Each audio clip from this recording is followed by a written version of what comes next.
Inshallah, we can begin. Okay. Bismillahir Rahmanir Rahim. Alhamdulillah. Nahmaduhu wa nusalli ala rasulihil kareem. Amma ba'd.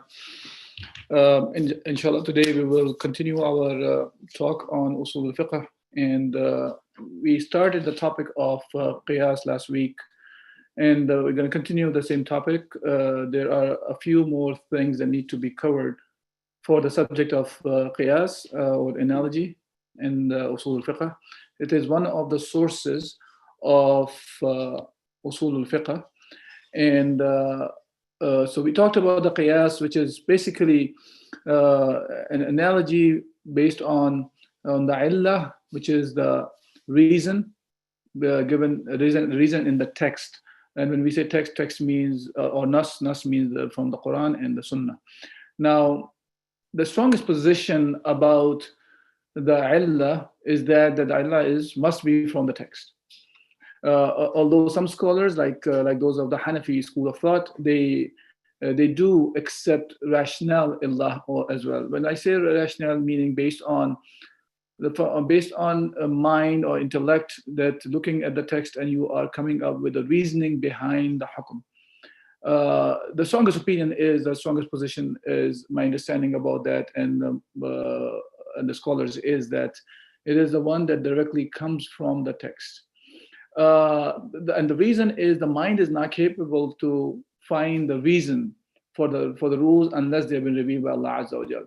Meaning that Allah subhanahu wa ta'ala is the one who has revealed the hukum shari. We understand that khitab shari, when we have defined this term, khitab shari means the address of the legislator, and the legislator is Allah Azza wa Jal, and he is the one who has delivered, sent the message of Islam or the Shara through Rasulullah sallallahu alaihi wasallam to mankind. And now, for us to know what is if there is a reason or there is a illah mentioned regarding a hukum, then it must come from Allah subhanahu wa ta'ala himself. And of course, if Rasulullah sallallahu alaihi wasallam is mentioning, because he is also talking from the wahi from Allah Azza wa Jal. Now, so the illah is basically the dalil which allowed the extension of the rule to a new matter, because the illah, and I'm just using the term illah now on because we have defined that illah means is the reason behind the hukum. The illah is the dalil which allow the extension. Illah is the reason behind the hukum. Now, illah is the dalil which allow the extension of the rule to new matters as well. Because if we understand that it is coming from Allah subhanahu wa ta'ala, so Allah has told us through the Quran and Sunnah from the text that what is the reasoning behind the ruling. And the impact of that is, if that reasoning exists, then the hukum exists, meaning the illah exists, the hukum exists. And if the illah does not exist, then the hukum or the command from Allah Azza wa Jal cease to exist as well. Okay. Now, going to some of the examples about whether it can be taken from the mind or not, and why we say it has to be from the text, from the Quran and Sunnah text, for sure.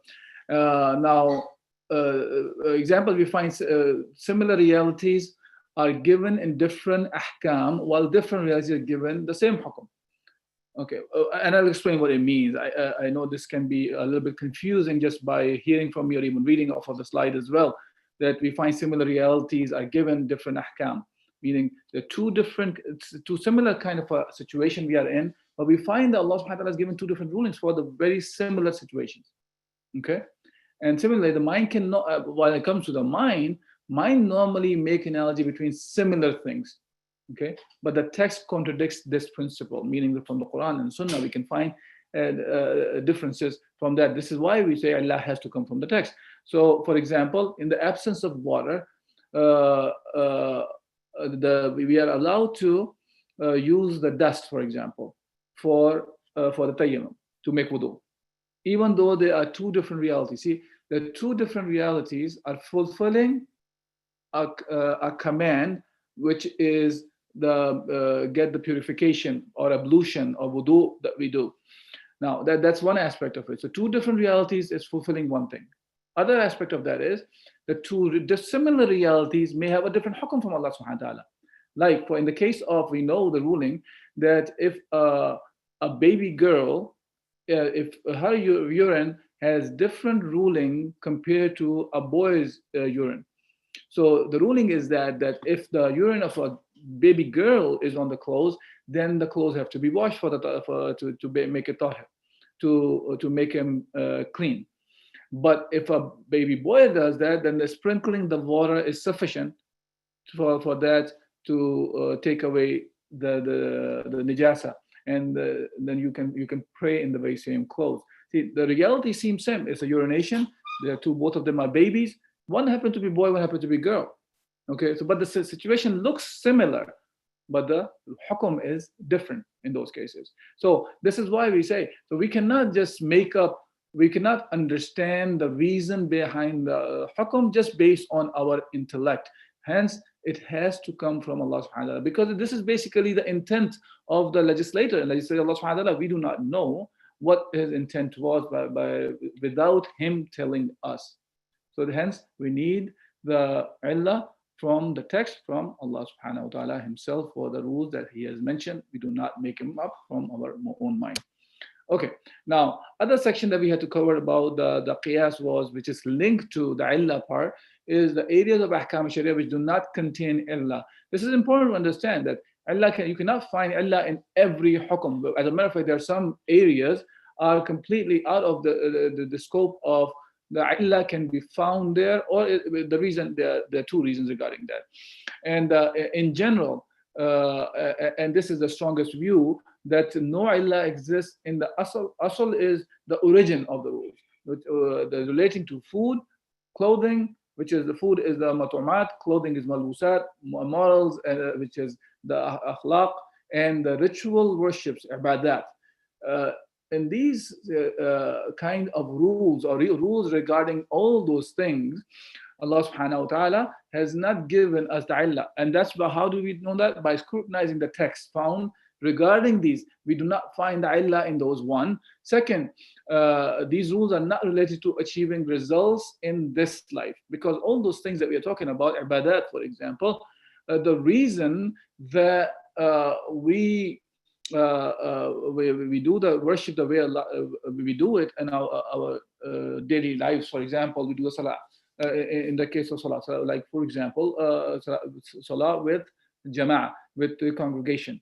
This is defined by Allah subhanahu wa ta'ala through Rasulullah sallallahu alayhi wa sallam, as Rasulullah says, "Sallu kama ra'aytumuni usalli," that pray as you see me pray. And when it comes to, that's about the actions. And then when it comes to as a jama'ah, there are many ahadith that talk about Rasulullah sallallahu alayhi wa sallam. He used to command the people that to straighten the prayer, straighten the rows and fill the gaps, as this is part of the salah. Now, as we are saying, Rasulullah said this is a part of the salah, so hence we will not come up with a different kind of, or we come up with our reasoning of whether we should pray together like this or not, or should we have social distancing, quote unquote, and things like that. So illah is not defined in the ibadat, so we cannot make the illah, we cannot make the reasoning from our own. So now, some examples to clarify that. So for example is we assume the cleanliness was that if we assume from our makeup, from our own mind, the cleanliness is was illah for the wudu, ablution. So, and physical exercise as the illah for salah, and good digestion as the illah for fasting. See, they're talking about pure food, talking about cleanliness, or talking about the salah. So the different things. Then in these situations, whenever this illah does not exist, so like in the case of wudu, you don't perform the way Allah subhanahu wa ta'ala has explained to us in Surah Al-Ma'idah, for example, the steps of the wudu, and then expanded by Rasulullah sallallahu alayhi wa sallam, then it will not be considered as wudu, even though you have washed up your body, for example, but that's not considered as wudu. And hence, our salah will be invalid if that requires wudu before the salah.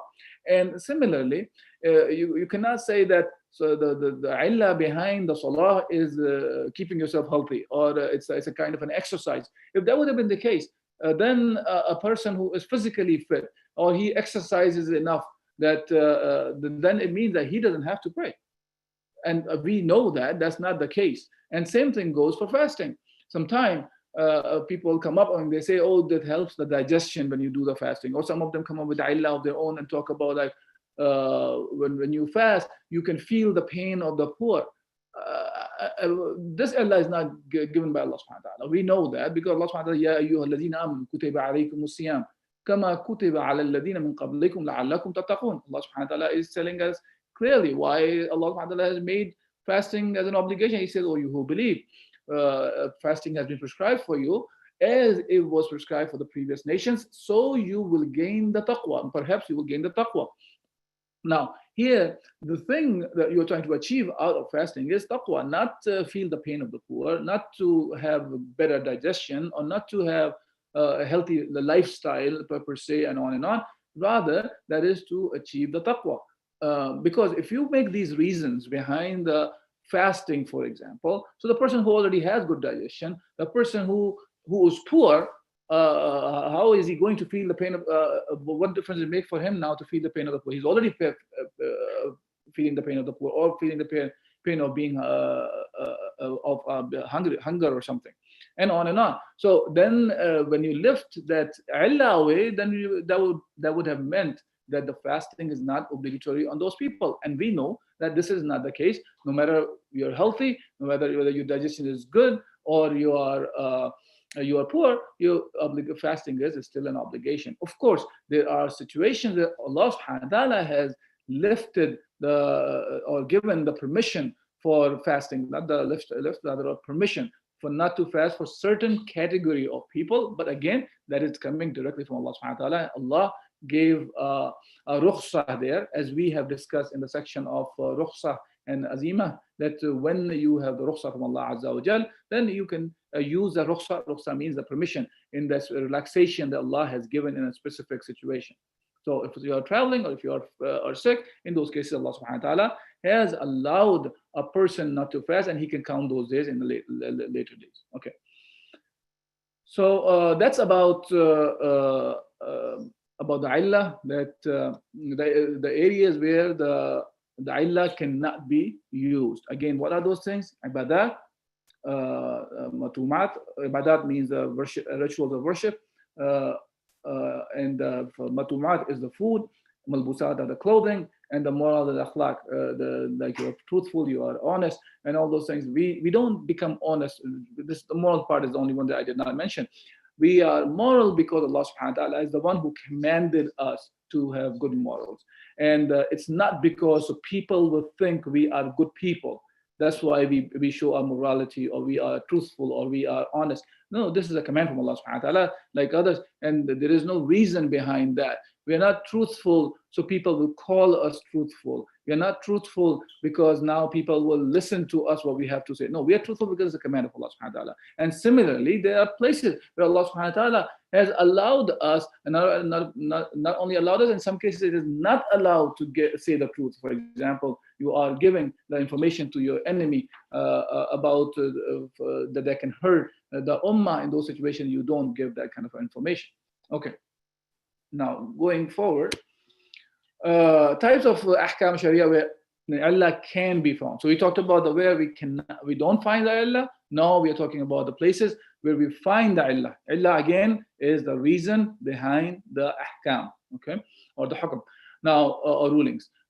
As for the muamalat and uqubat, muamalat are those dealings that we do with others, our interactions with other people. In those cases, we may have illah given by Allah subhanahu wa ta'ala. If illah is there, then we can use that illah for ahkam's existence, or to even to extend to other ahkam as well, or the parallel ones. Now, uqubat is punishments actually. So the punishment is also, if there can be an illah, there can be a reason behind the existence of the hukm, then it is then in those cases, if the illah is there, then the hukum will exist. If the illah is not there, the hukum will not exist. And again, illah has to come from the shara, and shara means from Allah subhanahu wa ta'ala through the text. Okay. Then example is like when Allah subhanahu wa ta'ala ordered Rasulullah to distribute the spoils of war amongst the orphans and the poor. Now, this is a tangible result sought by the hukum, which is open to have an illah. Because Allah subhanahu wa ta'ala says, كَيْ لَا يَكُونَ دُولَةً بَيْنَ الْأَغْنِيَاءِ مِنْكُمْ, that the wealth should be distributed. It should not stay within the rich ones among you. Okay, so the wealth does not stay. So it should be distributed to the others as well, and should be circulated, right? So even though the hukum is here, when we talk about that, this is sorry. So here, even though the hukum is fulfilled for Allah's sake, the result is still tangible, meaning which means that there may be reason why poor should be receiving the booty or the spoil of war. So reason is this, what Allah subhanahu wa ta'ala has mentioned. Similarly, there are ahkam which are related to mu'amalat. Allah did not give the reason, right? For example, Allah subhanahu wa ta'ala, وَأَحَلَّ اللَّهُ الْبَيْعَ وَحَرَّمَ riba. Allah made bay', trade, as halal, and made riba as haram. In this case, Allah subhanahu wa ta'ala did not give any reason. The only reason Allah subhanahu wa ta'ala gave was Allah is the one who's saying this is halal trade and riba is haram. Because this is what some of the people came back and they said they find the riba is the same as doing the trade, because when you go, you do the trade and then your wealth increases. And when in the case of the riba, when you give loans or give the money and you take it back extra on top of it, so you are increasing your wealth in that case as well. So they both seem similar. So what's the difference? And Allah Azza wa Jal replied to it, أَحَلَّ اللَّهُ الْبَيْعَ وَحَرَّمَ riba.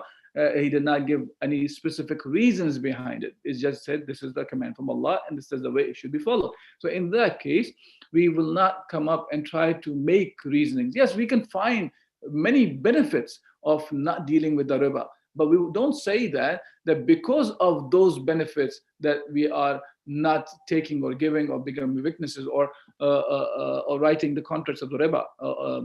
We do it because this is the command of Allah to be prohibited. This is prohibited. That's why we don't deal with this. Same way for fasting, for example, you can say that there could be benefit, but that's not the reason. Okay, and we can see that the rules and evidences regarding Muslim women having to wear khimar or jilbab, the allowance for men to marry up to 4 wives at one time. So these are the actions, for example, that may be about public dealing and all those things, but in those cases, if the illah is not there, we do not make those reasonings unless Allah subhanahu wa ta'ala has given this. Okay, now moving to the types of illah. There are 4 types of illah. And inshallah, when I give some examples, it'll become clear. On this slide, what you're seeing is just the definitions and what the type is. So there are 4 kinds. One is called sarahatan, which is explicit, meaning refers to explicit, sarih, indication of the text, meaning the text is very clear that shows openly that this is why the hukum exists. Okay. Second one will be the text will be implicit, or dalalatan, meaning the ma'anawi or meaning that is implicit. The illah is when the text mentions an attribute. Okay, my battery is dying here. Can you get me the charger, please? Okay, so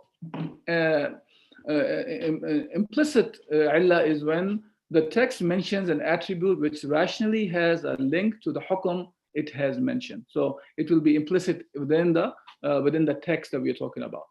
Third one, which is called istanbatan or derived.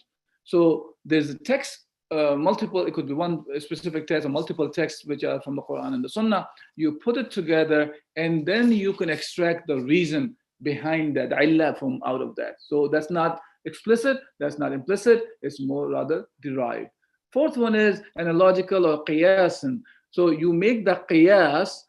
This is when a new illah is extracted from an existing implicit illah by the way of analogy to the effective link that both share. So in that case, you will connect those two together, and then that will become the illah as well. Okay. So these are the four. Now I'll go one by one, inshallah, to make it clear. Let me just put the charger here so this battery doesn't die while we are talking.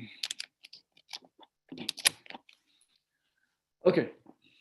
Alhamdulillah. When it comes to the explicit or sarahatan illah, this is the one in which the text is very clear, like the certain particles or are mentioned in the harf jar mentioned from the Arabic language, that can lead to the direction that shows that this text is telling us the hukum exists because of this, right? In this case, for example, min ajl al-basr. Here, min ajl means this is because of, in order to, that's what it means. So the hadith that Rasulullah sallallahu alayhi wa sallam, they say, innama ju'ila istadhanu min ajl al-basr. Indeed, permission has been made obligatory because of sight. The hadith is longer than that bit, but this is the part that's important here. It's talking about when you are entering someone's house, then the permission to enter the house has been made obligatory because you will see something that you should not be seeing. So it could be there could be a sister who's not covered properly inside her house, so you should not be just barging in without even getting the permission. Or it could be any of those things that the things that you should not see. Allah subhanahu wa ta'ala through Rasulullah sallallahu alaihi wasallam here, of course, because the hadith is commanding us that not to enter someone's house unless unless you get the permission. Obviously, then it goes other way around. If you're in a, let's say, ruins or something of a house, there's nobody lives there, there's nobody there, and maybe house is destroyed, and you can tell whatsoever it is. You're not going to be knocking at the door at the place where there's nobody there.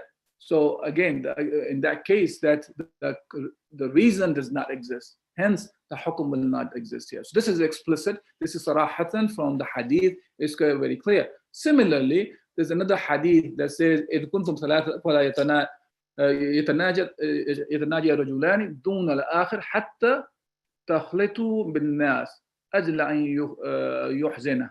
He's talking about the hadith of Rasulullah sallallahu alaihi wasallam that says, if there are three of you and two should not whisper to each other in front of the third, because again the word ajl is used here, because that the third one will become upset because he may think of it as you are talking about the third person.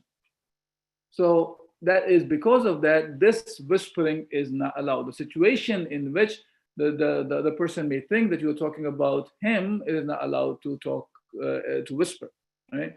So here the reason is that you get upset. Similarly, that this may happen a lot if the three people are there and you know that the third person cannot understand what you're saying, and you start talking in the language the third cannot understand. And I'm not talking about those situations when those two are talking because they don't know any other language. We are talking about the situation where these three can talk, but they are talking in a way that the third cannot understand. So this is what the hadith is saying, that do not talk like that. Okay, now the second kind, which is implicit, which is the lalatan, or when the text mentions an attribute which rationally has a link to the hukum it has mentioned. Okay, now here the linkage is not uttered but understood from the text. For example, here the hadith is that on the grazing sheep zakah is payable. Now here the key word here is actually the grazing, because the grazing thing happens out of what? It happens out of from the grazing land, and the grazing land is for the public use, so everybody is using. You are not the one who's just using your own fodder or something. You're talking about the specifically grazing land, and in this case, so when the zakah is given, it's going back to the community here. So Allah subhanahu wa ta'ala, Rasulullah sallallahu alaihi wasallam has mentioned here for the sheep which is grazing, the zakah is payable on that. So hence the one which is not grazing, then the zakah is not payable on that one. So here it's not explicit that saying what is the reason behind it. You are getting this meaning out of the word saima. Now, similarly, another hadith is like that. إنها ليست بالنجس. إنها من الطوافين عليكم وطوافات. So here, إنها is going back to the cat actually. So the saliva of the cat. So the saliva of the cat, it says, is not najis because it's constantly around you. See, it says is إنها من الطوافين عليكم وطوافات. So it is the one which is constantly around you. Now here, why the saliva of the cat is referred as not najis is not because every cat saliva is not najis, by the way. It's about talking about specifically a kind which is around you, which is domesticated. So now a cat which is domesticated, then what you are giving is something which is not najis. What's eating, the cat is eating is not najis. Hence, that saliva is considered as not najis. But the cat which is not from the domesticated cat, in that case, the saliva of that cat will be considered as najis. So that's the see again. It's not explicit here that what is discussed here. What is the illah here? Illah is kind of implicit in there within the word of the one which are tawafat, that the one which are domesticated. Okay. Now the third kind of the illah, which is istinbatan, or the derived one. Now, this is, so the definition is that derived istinbatan illah is not taken from an explicit prepositions, or in other words, when I call it implicit or explicit, none of them are giving anything. Explicit prepositions or particles, and nor is taken from the indication, dalala, of the uttered expression. Rather, it is inferred from the structure or a scrutiny of one or more texts. So I don't want you to just get lost into just the words that I have read out here. Inshallah, when I clarify from an example, it becomes more sense. Talking about this is this. So it's not implicit, it's not explicit, meaning it's not directly from the text you can tell, or it's not just from the meaning of the text you can tell that what is the reason behind the hukum. Now, so what is that? So what it is when you connect multiple evidences together, then you are able to extract. Istanbat means derive, actually. So you are deriving something, you're extracting something, you're taking out something from multiple pieces of text together, and you are ending up with an illah. Hence, you will be able to extend the rule now from that illah, from there on. Now, what example is here?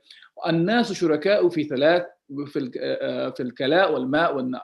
Okay, so the hadith is saying, which is reported by Ahmad and Abu Dawood, it says that the people are partners in three things. What are those three things?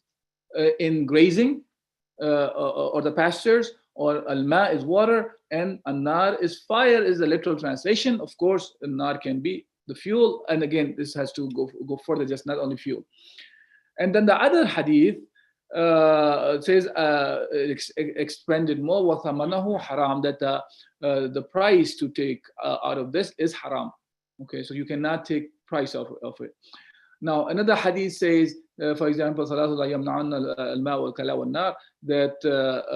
the three things are not prevented from the people: the water, the pasture, and the fire. Now, these are the three things.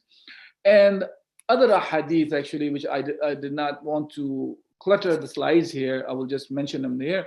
Like, for example, Rasulullah sallallahu alaihi wasallam allowed the Sahaba to own part of the water, for example, at the Khaybar, and I believe at the Taif also. So over there, they own certain water and that was for irrigation purposes. Now, why in some cases the water was allowed and in other cases it was not allowed? It is from the reason was that was not the need of the whole community. So that is connected to something, actually, the things which are in need of the community's utilities. So anything which is connected to the community utilities, then it will become part of this hukum that it will become public property. So in Islam, we have the concept of there are three different kinds of properties. One is called state property, one is called private property, one is called public property.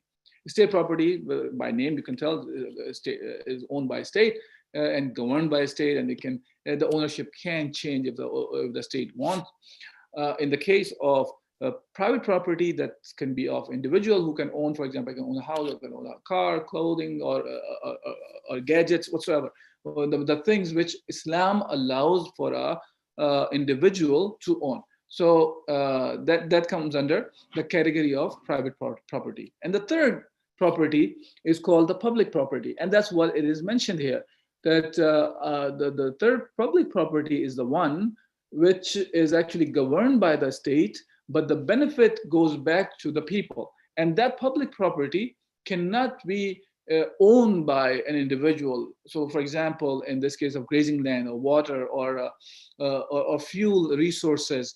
Now, for example, Muslim lands have a lot of oil wells, so it could be natural gas, and even those mines which is considered quote unquote as infinite resources. When we say infinite, does not necessarily mean infinite literally. It's more of a not utilized by individuals, or it's a much bigger quantity we are talking about. So in those cases, they are owned by, the ownership belongs to the public, but it is governed by the state, and it is distributed. The benefits that come out of that resource are given back to the public, or even that this resource itself can be divided among the people as well. Like we talk about the grazing land in the previous hadith, where if the person is using that, in that case, that ghanam al-sa'ima will be considered as the one or the grazing sheep will be considered as the one that the zakah should be taken, because it utilized the public property in that case. There's a ruling for that, but that's a little bit of a different example though. Okay, so what we conclude out of that, anything that qualifies as being of the community utilities is considered a public property, whether or not it is water, pasture, or fire. So water, pasture, and fire are mentioned in the hadith, but it could be others. So I'm not going to go too much into detail of taking each example and discussing that, but here the main idea is we're talking about certain concepts here. Okay, let me see the time. Okay. Now the fourth category, which is called the analogical or the qiyas, and so we are making that qiyas on that, and then we are concluding something. This is when a new illah is extracted from an existing implicit illah by way of analogy to the effective link that both share. Okay, so it becomes more clear with an example. The hadith of Rasulullah said, "La yaqdi al-qadi bayna ithnayn wa huwa ghadban," that the judge should not pass a judgment in a state of anger. The hadith is saying when you are angry, don't pass a judgment. This hadith is reported by Abu Dawood and Musnad Ahmad. Here, the implicit illah for not passing judgment is anger, right? So anger is the one that mentioned. But what does the anger do to a person? That's the main idea here, and that's what the thing that links to other illah here. So what the anger does to the person is it's more of disrupts the thinking capability of the person. So because of that, anything else that can cause the same effect, then in that situation, the judge should not be making decisions as well, right? So here, when we're talking about, we talked about the hadith is talking about the ghadwan or the anger, but if it could be hunger. Person is severely hungry and he cannot really think clearly at this point, because all he is thinking about is get over with the case and I can go and eat. He can go and eat. So if that's the case, then he can make his thoughts, his thinking can be tempered, which can be problematic. Hence, he should not be making a judgment in that case. Hunger is one. It could be he's going through some depression, for example. and that depression is causing him not to think straight. If that's the case, then he should not be in the situation where he should be making the decision or acting as a judge. So now here, what has happened here is now that there's more illah we can get out of it by the qiyas, by the analogy here. Okay, we'll stop here today. And inshallah, we'll talk about a couple of more things that need to be covered for illah that we will cover next week. And then from there on, we'll talk about the sources of evidences which are not agreed upon, and we'll go from there. If there's any questions or comments about the subject covered, inshallah, I will try to cover.